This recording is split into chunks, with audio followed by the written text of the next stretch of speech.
Hey, sweetie. I hope your day went well. But however it went, we're going to hear tonight about a story about Prometheus, the firebringer. So here goes. There once lived a race of huge giants called Titans. These giants were fierce, turbulent, and lawless, always fighting among themselves and against Jupiter, the king of the gods. One of the Titans, whose name was Prometheus, was wiser than the rest. He often thought about what would be likely to happen in the future.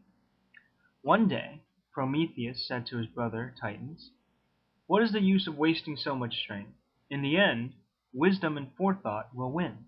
If we are going to fight against the gods, let us choose a leader and stop quarreling among ourselves." The Titans answered him by a shower of great rocks and uprooted trees. Prometheus, after escaping unhurt, said to his younger brother, "Come, Epimetheus, we can do nothing among these Titans. If they keep on, they will tear the earth to pieces. Let us go and help Jupiter to overcome them." Epimetheus agreed to this, and the two brothers went over to Jupiter, who called the gods together, and began a terrible battle. The Titans tore up enormous boulders and cast them at the gods, while Jupiter hurled his thunderbolts and his lightnings in all directions. Soon the sky was a sheet of flame, and the sea boiled, and the earth trembled, and the forests took fire and began to burn. At last the gods, partly by the help of the wise counsel of Prometheus, conquered the Titans, took them to the ends of the earth, and imprisoned them in a deep underground cavern. Neptune, the sea god, made strong bronze gates with heavy bolts and bars to keep the giants down, while Jupiter sent Briareus and his brothers, 3 giants with 50 heads and 100 hands each, to stand guard over them. All but one of the Titans who had fought against the gods were imprisoned in this cavern. This one, who was not shut in with the others, was Atlas, whose enormous strength was greater than that of his brothers, while his disposition was less quarrelsome. He was made to stand and hold up the sky on his head and shoulders. As the Titans could now make no more trouble, there was a comparative peace and quiet on the earth. Nevertheless, Jupiter said that although the men who remained on the earth were not so strong as the Titans, they were a foolish and wicked race. He declared that he would destroy them, sweep them away, and have done with them forever. When their king said this, none of the gods dared to say a word in defense of mankind. But Prometheus, the Titan, who was earth-born himself, and loved these men of the earth, begged Jupiter so earnestly to spare them that Jupiter consented to do so. At this time, men lived in dark, gloomy caves. Their friend Prometheus taught them to build simple houses, which were much more comfortable than the caves had been. This was a great step forward, but men needed more help yet from the Titan. The beasts in the forests and the great birds that built their nests on the rocks were strong, but men were weak. The lion had sharp claws and teeth. The eagle had wings. The turtle had a hard shell.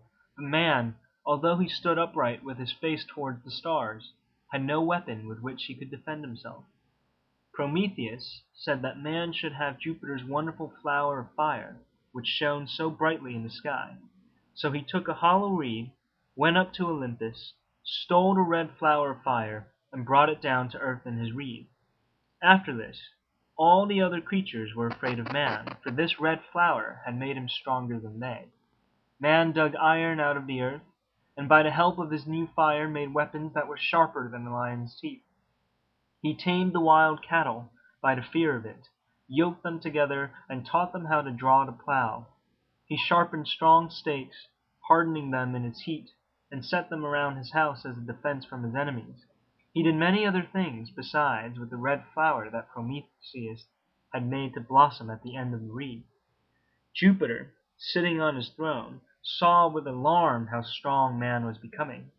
One day he discovered the theft of his shining red flower, and knew that Prometheus was the thief. He was greatly displeased at this act. "Prometheus loves man too well," said he. "He shall be punished." Then he called his two slaves, Strength and Force, and told them to take Prometheus and bind him fast to a great rock in the lonely Caucasian mountains. At the same time he ordered Vulcan, the lame smith god, to rivet the Titan's chains in a cunning way that only Vulcan knew. There Prometheus hung on a rock for hundreds of years. The sun shone on him pitilessly by day. Only the kindly night gave him shade. He heard the rushing wings of seagulls as they came to feed their young who cried from the rocks below. The sea nymphs floated up to his rock to give him their pity. A vulture, cruel as the king of the gods, came daily and tore him with its claws and beak. But this frightful punishment did not last forever.